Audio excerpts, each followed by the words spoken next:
ಸ್ಥಾನ ಇವೆಲ್ಲ ಅಲ್ಲ. ಬಟ್ಟೆ ಹಿಟ್ಟು ಬೇಕಾಗಿದೆ, ಹಸುವಿಗೆ ಪರಿಹಾರ ಬೇಕಾಗಿದೆ, ಉದ್ಯೋಗ ಬೇಕಾಗಿದೆ. ಅದಕ್ಕೆ ಗ್ಯಾರಂಟಿಗಳು ನೀವು ಕೊಡ್ತಾ ಇದ್ರಿ, ಜನ ನೆಮ್ಮದಿಯಿಂದ ಇದ್ದಾರೆ. ಅದರಲ್ಲೂ ಹೆಣ್ಮಕ್ಳಿದ್ದು ಪಾಪ ಎಲ್ಲರೂ ದೂರ ಹತ್ರ ಹೋಗಿ ಕೆಲಸ ಮಾಡೋದು ಇವತ್ತು ಬಸ್ಗಳು ಭಾಳ ಅನುಕೂಲ ಮಾಡ್ತಾ ಇದ್ದಾವೆ.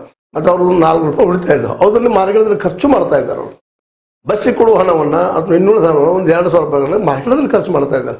ಇವತ್ತು ಯಾವುದೋ ಒಬ್ಬ ಈ ನಮ್ಮ ಏನಪ್ಪ ಶ್ರೀಮಂತ, ಯಾವುದೋ ಒಬ್ಬ ಬಂಡವಾಳಶಾಹಿ, ಯಾವುದೋ ಒಬ್ಬ ಕಾರ್ಪೊರೇಟ್ ತನ್ನ ದುಡ್ಡನ್ನು ಮಾಡಿಕೊಂಡು 1 ಲಕ್ಷ ಕೋಟಿ 2 ಲಕ್ಷ ಕೋಟಿ 1000 ಕೋಟಿ ಮಾಡಿಕೊಂಡು ಯಾವುದೋ ಒಂದು ದೇಶದಲ್ಲಿ ಅದನ್ನ ಹಿಟ್ಟು ಅಲ್ಲಿ ಅಡ್ಡಾಡ್ತಾ ಹೋಗ್ತಾ ಇರ್ತಾರೆ. ಅಂಥವ್ರಿಗಿಂತ ನಮ್ಮಲ್ಲಿ ದುಡ್ಡು ಖರ್ಚಾಗ್ತದಲ್ರಿ. ಇದು ನೀವೇನು ಬಡವ್ರು ಹಂಚ್ತಾ ಇದ್ರಿ ಈ ಗ್ಯಾರಂಟಿಗಳನ್ನು 200 ರೂಪಾಯಿ ಪ್ರತಿ ಹೆಣ್ಮಗಳಿಗೆ ಬಡವಿಗೆ, ಜೊತೆಗೆ ಬಸ್ನಲ್ಲಿ ಓಡೋದು ಕಡಿಮೆ ಮಾಡಿದಿರಿ, ಫ್ರೀ ಮಾಡಿದಿರಿ. ಇದರಿಂದಾಗಿ ಆ ದುಡ್ಡು ಇಲ್ಲೇ ತಿರುಗಿ ಶುರು ಆಗೋದ್ರಿಂದ ಇಲ್ಲಿ ಖರ್ಚಾಗ್ತದೆ. ಈಗ ನೋಡ್ರಿ, ಉದಾಹರಣೆ ಒಂದು ಕೊಡೋದು ನಿಮಗೆ.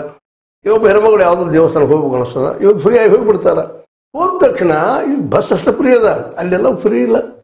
ಅಲ್ಲಿ ದೇವ್ರ ದರ್ಶನಕ್ಕಂತ ಖರ್ಚಾಗ್ತದೆ, ಹೂವಿಗೆಂತ ಖರ್ಚಾಗ್ತದೆ, ಕಾಯಿಗಂತ ಖರ್ಚಾಗ್ತದೆ, ಮಲಗೋದಕ್ಕೆ ಖರ್ಚಾಗ್ತದೆ, ತಿನ್ನೋದಕ್ಕೆ ಖರ್ಚಾಗ್ತದೆ, ಮಾಡೋದಕ್ಕೆ ಖರ್ಚಾಗ್ತದೆ, ಎಲ್ಲ ಖರ್ಚಾಗೋದು. ಆ ದುಡ್ಡು ನೀವು ಉಳಿಸ್ಬೇಕಲ್ರಿ.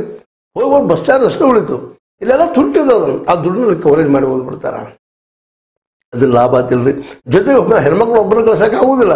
ಅವ್ರ ಜೊತೆ ಅವ್ರ ಗಂಡರು ಮಕ್ಕಳು ಅಂತಂದ್ರೆ ಯಾರು ಬರಬೇಕಾಗ್ತದೆ. ಮತ್ತು ಅವ್ರ ದುಡ್ಡು ಹೋಗ್ತದೆ KSRTC. ಮತ್ತು ದುಡ್ಡು ಹೆಚ್ಚು ಮಾಡಿದಾರೆ ಬಿಸಿರ್ತ ಟಿಕೆಟ್ ದರಗಳನ್ನ, ಅದು ಲಾಭ ಆಗ್ತದೆ. ಈ ಕಾಲಕ್ಕೆ ಒಂದು ಪಟ್ಟಿ ಒಂದು ಇಸ್ಕೊಂಡು ಹೇಳಿ 2 ಕಸ್ಕೊಳ್ಳುವಂಥ ಈ ಜ್ಞಾನ ಏನದಲ್ಲ, ಈ ಬೆರಿಕ್ತನ ಏನದಲ್ಲ, ಈ ಗ್ಯಾರಂಟಿ ಅಂತ ಆಗೋ ಸಾಧ್ಯತೆಗಳಿದ್ದಾವೆ.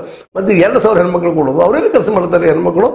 2,000 ಓದು ಶಿಸ್ ಪ್ಯಾಕ್ ಇರ್ತಾರೆ. ಅದು 2,000 ರೂಪಾಯಿ ಇದು ನಾಳೆ ಅನುಕೂಲ ಆಗ್ತದೆ ಅಂತೇಳಿ. ಆದ್ರೆ ಅದೋ ಒಬ್ಬ ಶ್ರೀಮಂತ, ಅವ್ನು 2,000 ಕೋಟಿ 3,000 ಕೋಟಿ ಕೊಟ್ಟರೆ ಓದಿ ಸ್ವಿಸ್ ಬ್ಯಾಗ್ ಇದಾವೆ, ಮತ್ತೆ ಬ್ಯಾಗ್ ಓದಿರ್ತಾನವ. ಅದು ಇಲ್ಲಿ 2,000 ರೂಪಾಯಿ ಕೊಟ್ಟಿದ್ದು ನಿಜವಾಗಿಯೂ ರಾಹುಲ್ ಗಾಂಧಿ ಅವರು ನಾವು ಲಕ್ಷಾಧೀಶರನ್ನು ಮಾಡ್ತೀವಪ್ಪ ಹೆಣ್ಮಕ್ಳು ಅಂತ ಹೇಳಿದ್ದು ಒಪ್ಪುವಂಥ ವಿಷಯ. ಅವ್ರಿಗೆಲ್ಲ ಪಾಪ ಉತ್ತರ ಪ್ರದೇಶದಲ್ಲೇ, ಬಿಹಾರದಲ್ಲಿ, ಇನ್ನುಳಿದ ಉತ್ತರದ ರಾಜ್ಯಗಳಲ್ಲಿ ಹೆಲ್ಪ್ ಸಹಾಯ ಮಾಡಿದ್ರು, ಮತನೂ ಹಾಕಿದ್ರು ಅವ್ರಿಗೆ. ಅದು ಭಾಳಷ್ಟು ಇಂಪ್ರೂವ್ ಆಗಿದೆ ಕಾಂಗ್ರೆಸ್. ಅದು ಎಷ್ಟು ಬಹುಮತ ಆಗಬೇಕಾಗಿತ್ತು ಅಷ್ಟು ಬಂದಿಲ್ಲ.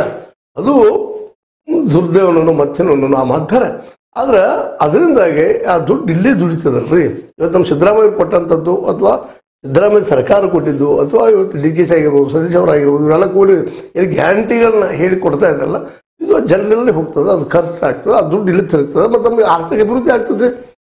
ಇಷ್ಟೆಲ್ಲ ಸಿಂಪಲ್ ಒಂದು ಥಿಂಕ್ ಇದು. ಈ ಎಲ್ಲ ಹಿನ್ನೆಲೆಲ್ಲ ಇವತ್ತು ಈ ಒಂದು 3 DCMಗಳ ಬಗ್ಗೆ ಇದನ್ನ ಚರ್ಚೆ ಮಾಡೋದು. ಅದರಲ್ಲೂ ಒಬ್ಬ ಸಹಕಾರ ಸಚಿವ KN ರಾಜಣ್ಣ ಅಂತ ಸೀನಿಯರ್, ಈಗ ಅದಕ್ಕೂ ಏನು ಹೇಳಿದ್ರು ಅವರಿಲ್ಲ, ನಾವು ಉಸ್ತುವಾರಿ ಸೋತಿರ್ಬೋದು, ಅದು ಬೇಕಾದ್ರೆ ರಿಸೈನ್ ಮಾಡ್ತಾನೆ ಉಸ್ತುವಾರಿ ಅನ್ನೋ ಒಂದು ಮಾತಾಡ್ತಾ ಇದ್ದಾರೆ. ಇವೆಲ್ಲ ಉದ್ದಟತನದ ಮಾತುಗಳು. ಇವೆಲ್ಲ ಸೋತಿದ ಕಾರಣ ಹುಡುಕ್ಬೇಕಾಗಿದೆ, ನೋಡ್ಬೇಕಾಗಿದೆ ಅಂದ್ರೆ ಅವರು ಏನೋ ಸಿಟ್ಟಿನ ಬರೆದ್ರೆ ಮತ್ತೆ ಮಾತಾಡಿರ್ಬೋದು.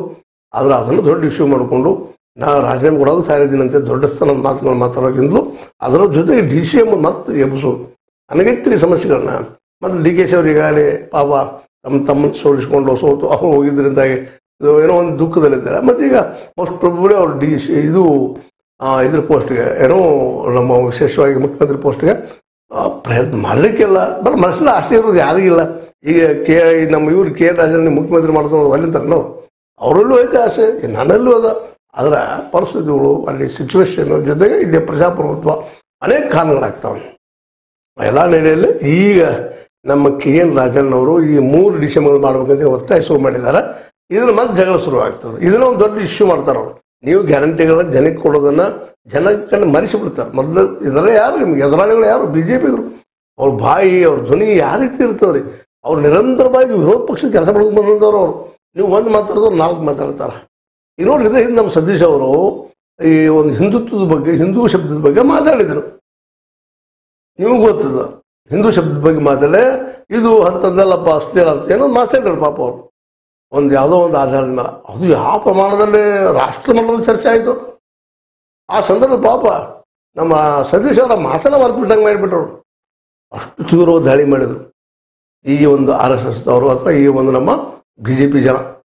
ಇಂಥ ಹೇಳಿದಾಗ ಮತ್ತು ನೀವಾಗಿಲ್ಲ, ನಿಮ್ಮಲ್ಲಿ ಜಗಳ ಐತಿ, ನಾವು ಜಗಳ ಹೊರದೀವಿ, ನಮ್ಮ DCM ಪೋಸ್ಟ್ ಬೇಕಾದ್ರೆ ದೊಡ್ಡ ಮಾಡ್ತಾರೆ. ಈಗಾಗಲೇ ಗ್ಯಾರಂಟಿಗಳ ಸಲುವಾಗಿದ್ದು ನಿಮ್ಗೆ ಗೊತ್ತದೆ, ಲಾಸ್ ಮಾಡಿರಿ, ನಮ್ಮದು ಖಜಾನೆ ಹಾಳು ಮಾಡಿದ್ರು, ಹಾಗೆ ಇವು ನಿರಂತರ ಮಾತಾಡ್ತಾರೆ. ಅದು ಪ್ರಭಾವ ಆಗ್ಯದ. ಮತ್ತು ಈಗ ಈ ನಿಮ್ಮ ಸೀಟುಗಳು ಕಡಿಮೆ ಹೋಗ್ತದೆ, ಅದು ಪ್ರಭಾವನ. ಮೋದಿ ಅವರು ಎಷ್ಟು ಪ್ರಭಾವಿನೋ ಅಷ್ಟ ಪ್ರಭಾವಿ ಅವರ ಈ ಜನ ಎಲ್ಲ ಮಾತಿನಲ್ಲಿ ಮಲ್ಲರು. ಅವ್ರು BJPಗರು ಅವ್ರನ್ನ ಮಾತಿನ ಹೇಳಿದ್ರೆ ಯಾರಿಗೂ ಸಾಧ್ಯ ಇಲ್ಲ, ಆ ಪ್ರಮಾಣದಲ್ಲಿ ಇದ್ದಾರೆ. ಯಾಕೆ ವಿರೋಧ ಮಾಡೋದು ಬಂದವ್ರು ನಿರಂತರವಾಗಿ ವಿರೋಧ ಮಾಡೋದು, ತಾವು ಒಳ್ಳೇದು ಮಾಡಿದ್ರು ಅಂತ ಹೇಳೋದು. ಏನು ಮಾಡಿದ್ರು 10 ವರ್ಷ ಅದು ಮಾಡ್ತಾರೆ, ಆ ಚರ್ಚೆ ಮತ್ತೆ ಮಾಡೋಣ. ಅದು ಬಟ್ ವಿರೋಧ ಪಕ್ಷದಲ್ಲಿ ಅವರು ಅವರ ಸ್ಟ್ರಾಂಗ್ ಕಾಂಗ್ರೆಸ್ಸಿಗಿರಲ್ಲ. ಕಾಂಗ್ರೆಸ್ ಅಷ್ಟು ವಿರೋಧ ಮಾಡೋಕ್ಕೂ ಸಾಧ್ಯ ಇಲ್ಲ.